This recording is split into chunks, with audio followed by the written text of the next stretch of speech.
Let's hit it.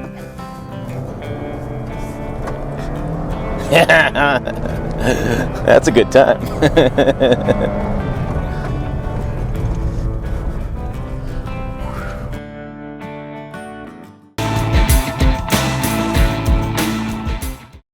Hey, it's Tim, Pickup Truck Plus SUV Talk. Welcome to nowhere! Yes, it's the best place to do truck reviews in the middle of the countryside. I'm out here in an undisclosed location because I'm going to do some questionable things with the 2020 Nissan Frontier PRO-4X. It is one of the most overlooked trucks in the segment, and even though it's just got a new engine and transmission and maybe a few other changes that we can talk about, a lot of people seem to overlook this truck. Now, you may remember this truck if you're around for Bush's first term, the second Bush GW.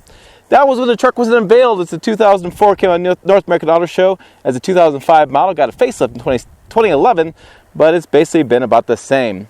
So in this review, I'm going to tell you my 5 reasons you should buy this truck and 5 reasons you, well, shouldn't. And if you're new to the channel, hit subscribe, click around. It's a good time. You're looking for some no-nonsense truck stuff from a real truck guy. You found it. It's right here. Let's go ahead and get to my 5 good reasons and 5 bad reasons. But first, I'll give you kind of an overview of this truck. All right, as you can see, this is the gunmetal gray. It is a crew cab with a short bed on the back. Is what I'm calling a short bed. It's like a 4-foot bed back there. I have skid plates. I have 3 of them on this truck. I have fog lamps. I have the Nerf bars on top, which are really cool. And, well, yeah, Pro-4X stickers.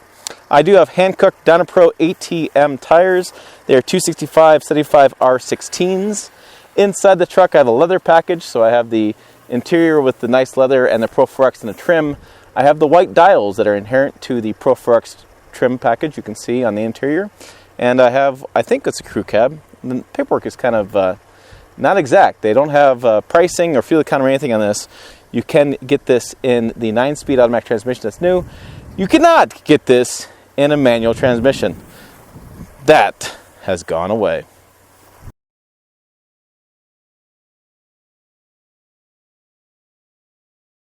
All right, this is the big news this year. This is the 3.8 liter V6 engine. It is a direct overhead cam, direct injected 24 valve engine, 310 horsepower, 281 foot-pounds of torque. Fuel economy for this is 18-24-20. That's in 2-wheel drive, and 17-23-19 in 4-wheel drive. And I'm getting about 20 and a half right now. So I've done a lot of spirited driving with this. It's kind of a loud little engine, if you can tell. I'm talking a little bit louder. It's 93% new. If for those junkies out there, it's a VQ38. It's made it to a 9-speed transmission. That's same as in the Titan. It's a big increase horsepower from 261 horsepower to 310 horsepower, not foot-pounds of torque. It's one of the most powerful engines in the segment, which is one of the fastest growing segments. If you don't know, mid-size trucks are the fastest growing segment. The shifting is more efficient, they're telling me. It's more crisper shift feeling, and you don't hunt for gears. Sorry, gotta look at my notes, read my own handwriting. Now this engine is the heart of the next generation. They keep teasing that. They've been teasing that for years. It's supposed to come out later in 2021. This engine's in it. Now as far as where stuff's at, we have a battery up front. We do have some power steering fluid. We have some windshield wiper fluid over there. Coolant reservoir. Coolant addition there. We have some air box comes along the front, feeds the air in, comes over here. We have air filter over here. We have some power steering fluid back there. And, oh, check the oil is here, which is pretty decent. I'm not having to stretch. There we go. Not having to stretch too far. I can check the oil. And add oil is right there. So check oil is right here. And add oil right there. So there is all the features you need to get to for that. We do have the big radiator. It comes up a little bit there. Now, this engine is one of the reasons you should buy this truck. It is more efficient than the 4-cylinder, and it's a hell of a lot of fun to drive, and I'll show you that in the driving impressions. All right, one of the reasons you may not want to buy this truck is because this bed. I swear it's like 4 feet, maybe 4.5. It just looks tiny. Looking at this, maybe some coolers, a camp chair, a tent, maybe a mountain bike. You're not going to fit a whole lot more to that. Get the bed extender for the tailgate if you really need to haul stuff, like a dirt bike or something, because you're going to need it. All right, and while I'm back here on the business end of the pickup, another reason you may want to buy this pickup, if you do a lot of loading and unloading, Jesus. Yeah, it's heavy, it's loud, it doesn't dampen, it's just Knocked my glasses off. One of the things you need to consider if you can buy this truck, and maybe it's on my not to buy list, is that if you plan on taking people with you, yeah, you got rear seats that, well,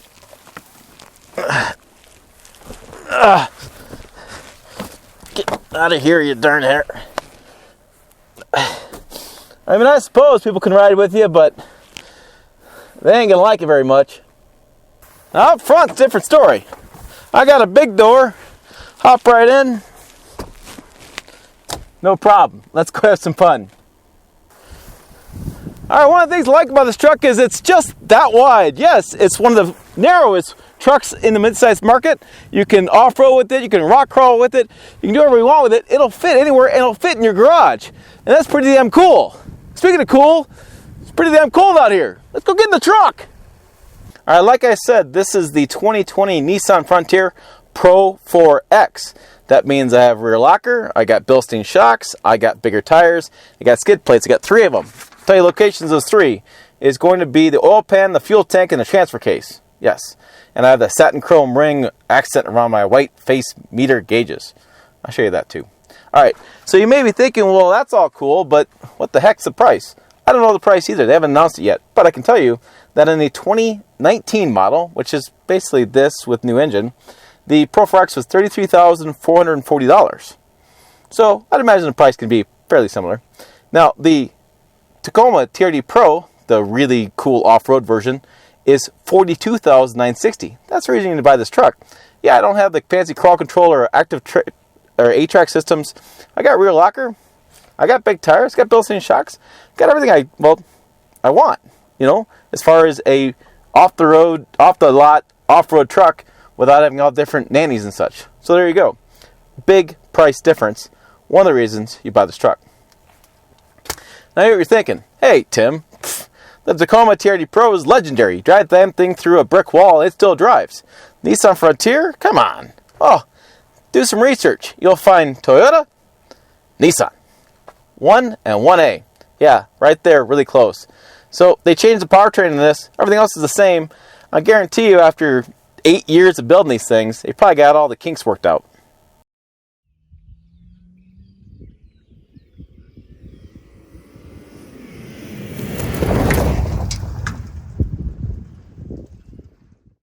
Now, I always get asked about 0 to 60 times. Like, is the truck faster than the old model? What's going on? The best I can figure out how to do it is come out here to the country where the speed limit's 65, so I'm not breaking the law, and grab my GoPro and grab a stopwatch and tell you guys what the time is. One-man operation here on this YouTube channel. That's what I got. So let's go ahead and do it.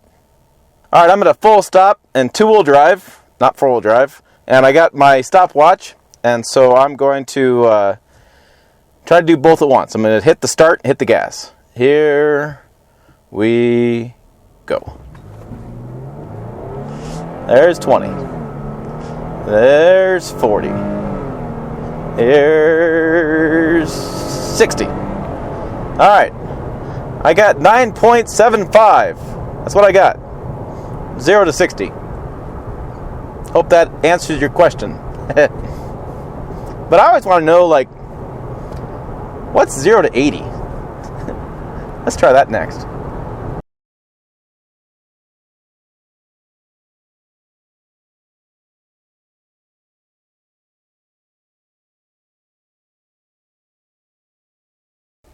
All right, here we go, 0 to 80, which to me is more like interstates, right? So you're getting in an on-ramp, want to hit the gas.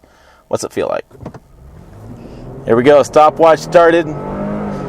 Let's see, 40, 60,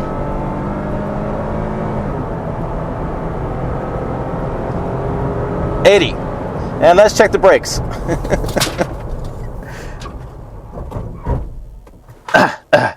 Yeah, because that road ends up there. All right, what did it say? 14.7. And all my crapolas on the floor. Well, that sucks. I had to get my stuff off the floor. Because, oh, geez. I hit the gas. Hit the brakes better. All right. Get this back on. So, brakes work pretty good. They're probably a little hot. let's go ahead and get out of the state and get over the border. So yeah, I mean, it moves pretty good. So I'm doing 60 and it just downshifted again. I'm in 1200. Oh, I just upshifted a little bit. So 1200 RPMs, I should say. I'll hit the interstate and I'll tell you what I do at 70 as far as the RPMs. But let's get on the dirt roads.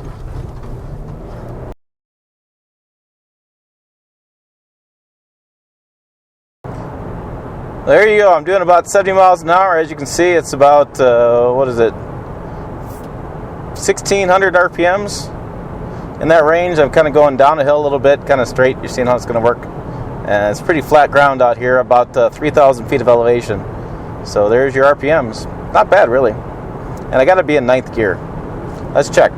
Should we check if we're in 9th gear? I think I can do this twice. I can hold that phone. No, we're in 8th. 7-6. There we go. There's 9th gear. That's kind of weird. I thought it was being 9th gear the whole time. So there it is. I don't know why 2,000 RPMs in 9th gear. Oh, there it goes. Now it shifted downward. So yeah. So I'm in 9th gear doing 1,600 RPMs at 70 miles an hour. So there you go. There is the driving at 70 miles an hour with the RPMs. Best I can do it. 2-camera system, 1 dude. I got to tell you that offline and driving around town, it's markedly different between this truck and 2019. This new engine is so quick, you think there's a turbo underneath the hood. There's not, but trust me, you think there's going to be a turbo underneath the hood. And it's so much smoother. The transmission just shifts through the gears. You're not revving so high in first gear like you were the prior generation, and it's just set up correctly. This is a beautiful powertrain for this size of vehicle, and it feels quick, it's fuel efficient, and I got to tell you what, big fan of this compared to the competition. No bells and whistles, no turbo, no diesel needed. I got plenty of what I feel like is good usable torque and lots of horsepower when I'm driving it around, and it's very smooth. It is a really, really big difference. This truck is the sound system actually sounds pretty darn good. I got big speakers, I got subs, I got looks like an amp down there as well. And then these seats, have some storage, but they also fold down flat too. And so yeah, you have quite a bit of flat storage on top. You want to store stuff back here? Well, you do have some space for that. A couple of the quick things: when you put it in reverse, you do have a pretty decent backup camera. It does show pretty good mount behind it, not as big as other competitors, but you do have backup camera. And I do have heated seats in here as well. You can see right there. This is built in Canton, Mississippi. And it does take regular 85 or actually 87 octane, whatever octane you want to put in here. That's what it does take. I want to make sure I talk about one more thing in this, is that the frame and the front end. There's been a lot of conversation brought to me about this frame being different. It's a next generation frame. It's not this generation's frame. The front end's got a lot of changes to it. They put a lot of money in the front end, and the way this vehicle's dramatically changed. So here's what I know as facts. And I've reached out to Nissan, and I haven't had a comment at the time of shooting this video. But I can tell you that this truck weighs less than prior generation. TFL Truck did it. I went and saw their video, and they took it to scales, weighed less. So this will have an increase of about 300 pounds more of payload and towing in my guess. Estimate looking at this. So about 1,300 pounds of payload and about 6,800 pounds of towing is what the number should be. Although with the more powerful engine, they may tweak those a little bit. But anyways, I do know that the engine weighs less. We had the confirmation in the conference call said the engine weighed less. They wouldn't tell me the weight. I have taken video of the frame, and the frame looks the same to me. And the front end, there's a conversation about the front ends had new springs. The part numbers are different. I've matched up part numbers. I've matched up the springs, and I can't find any differences. So maybe there are some differences. But so far, all I can tell you is I have a lot of rumors about this truck. I don't have any confirmation. Let's talk about my 5 reasons you should buy this truck and 5 reasons you shouldn't buy this truck. So, number 5 on the cons. Let's do the reasons you shouldn't first. 5 is overall style. It's not the sexiest looking mid-sized truck. There's no argument there. The Pro-4X has some stickers. Doesn't have a cool little front end grille like the ZR2 has. It just doesn't look that great interior wise. It's just an old truck. That's what it is. Number 4, 1 USB. Yes, I have a cigarette lighter. I can do additional ones there. I got nothing in the back. I got no vents in the back either. And I just have the one plug. So it's not like I got a lot of options up here. And I don't even have anything. I have Sirius XM. That's about it up front. Number 3, Rear seats, great for storing your guns, for your boots, for your camping gear. Pretty poor for having people back there. Even my kids don't really like the back seats. Not a big fan of that. Number 2 is the tailgate. Make sure you grab it with 2 hands and lower that thing down, or it's going to hurt. Number 1 is the bed size. As you saw back there, there's not really much room back there to do a whole lot, and you're not hauling around a whole lot with this. So definitely, if you want to haul some stuff around and go camping and take your motorcycle or take your bike and stuff like that, a little bigger bed's probably what you needed. Or tailgate extender. I've seen the tailgate extender work pretty good. Okay, so moving on to the 5 reasons you should buy this truck. Number 5 is going to be the driving experience. As I did on the road and off the road and all around, it's a fun little truck to drive. It corners well, it's quick, it's a good driving experience. Number 4 is going to be the engine. I think the new engine is great. It's more fuel efficient than a 4-cylinder. I'm getting pretty good fuel economy. I should get 22 highway when I get, well, not screwing around. And so I have a big fan of the engine. I think it's good. See, I told you. Fun. Should turn traction control off. Okay, number 3 is going to be reliability. Like I said, Toyota dominates the marketplace as far as reliability, but Nissan's not bad. Especially in this one, it's pretty darn close to Toyota's reliability. Number two is going to be the size. This is a great little small pickup.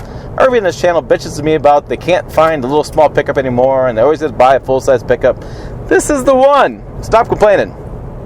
Number 1 is going to be the price. This thing starts at like $19,000. That's a 2019 model.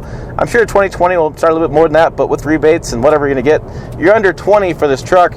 And fully loaded for the Pro-4X is $33,000. Consider that the Tacoma starts at 25 and goes up to 42. This is a bargain. Now, those are 2019 prices. I'm not sure what 2020 is going to be. I'm sure it's going to be a little different. But Nissan has always been a value player in the marketplace. As far as in this vehicle, they've been a value, they've been a reliability, and they've been size. That's the 3 things they're working on that they say there's their competitive advantage. And guess what, boys and girls? I agree. So there you go. For more Pickup Truck Plus SUV news. So there you go. For more fun, watch the video over here.